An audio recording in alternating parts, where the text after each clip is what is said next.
So, you're ready to date again. I know after surviving a divorce, it can be nerve-wracking to get back into the dating scene. You probably feel both anxious and excited at the thought of who you will meet next. So that is why it is so important to be mindful of the big red flags. And to help you, here's a list of 7 big red flags that you should not ignore. Number 1, oversharing.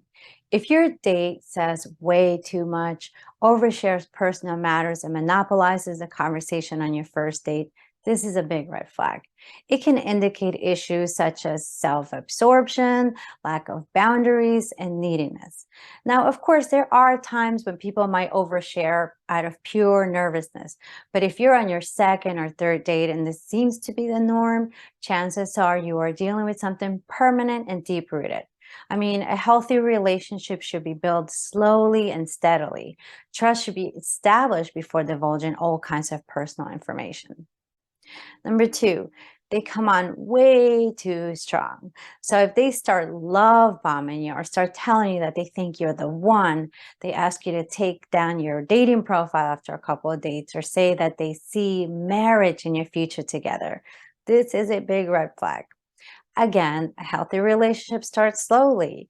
Love takes time to develop. We need to build that trust, intimacy, respect. And there's that whole getting to know each other period of time that should happen. When a person starts telling you that they love you or that you might be the one after a couple of dates, they're either not emotionally ready to date yet because of maybe their previous relationship or marriage, which, by the way, will make you a rebound. They have issues with things such as jealousy or deceit, or they are attempting to manipulate or control you. Number 3, you feel uneasy. So if your body starts feeling uncomfortable or you start feeling those knots in your stomach, but not the good ones, while you're with this person, listen to it. This is a tell that something is off. Always pay attention to the cues that your body is sending you. Number 4, they talk about their ex too soon and too much. So if you find that your date is continuously talking or trashing their ex, this is another big red flag. It means that they're not ready to date yet because they haven't processed the pain and anger from their previous relationship and clearly have not gotten over their previous relationship or marriage. Number 5, the way they treat others. Do they treat others badly? The way that your date talks to the Uber driver or the waiter at the restaurant, for example, this gives you a lot of input on their views on the service industry, society, and how they view themselves when they feel they're in power. So really pay attention to this. If they make fun of other people, are highly critical of them, or complain about everything, expect the behavior to only get worse as you get closer, not better. Now, this can indicate all kinds of issues like self-entitlement, narcissism, self-esteem. But the bottom line is, who wants to be with someone who feels that they have a right to be rude to a bartender, right? Number 6, they're inconsistent. They disappear and then reappear. For example, they take you on this great date. You think everything's great, but then they disappear afterwards and pop up a few weeks later out of nowhere.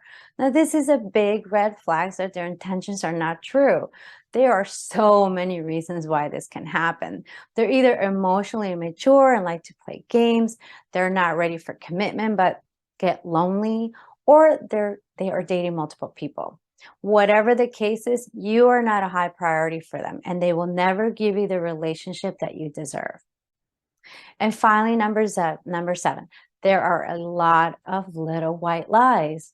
If you find that your date stories don't add up, or they're constantly embellishing or telling white lies, this is a red flag.